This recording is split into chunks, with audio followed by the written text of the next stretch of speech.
In the first video, we talked about how to acquire knowledge, but here in this video, the conversation is about the why.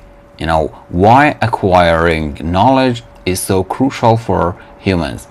Let me start with that one article that I read in somewhere. I know it was about Japan. Something strange is happening in Japan. People don't get married, and to get to the point, they want nothing. That's the second strongest economy in the world. Now people want nothing.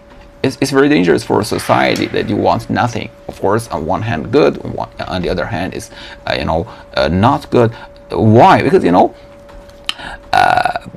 if you take a look at the history of the humankind, you understand, nations rise, nations fall, nations rise, and that is repeating all the time. And in the Indian scriptures, they call that the wheel of the life.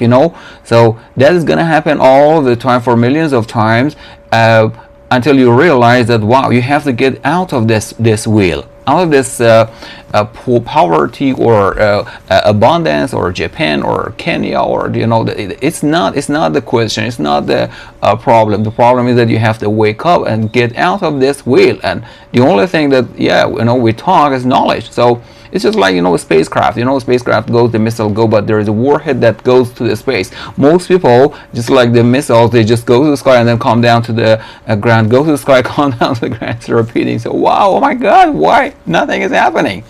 So the answer is that you need to go to the space. When you go to the space, you are floating, and that is again, the scripture says that you are in the hub, in the center, not up, not down, not sickness, not health. You don't care about anything. You're observing. You become God, nature, one part of the universe, and wow, and then at that time you are free.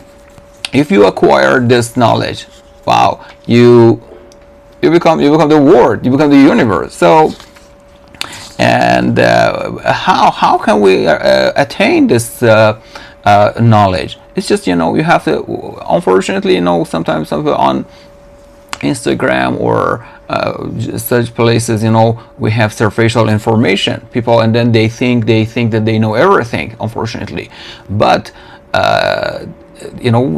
for acquiring knowledge, accumulating knowledge, you have to go deep down, and by reading, by YouTube, there are a lot of great videos on YouTube, and then you can understand that. And then so I was watching one video from Yogananda, and I said, he's the cleverest who finds God. Of course, we can say the truth or whatever you would like. He's the cleverest who spend time to find God. And when you find God, when you spend time to find God, so nothing can shake you, But the problem with people is that first they start,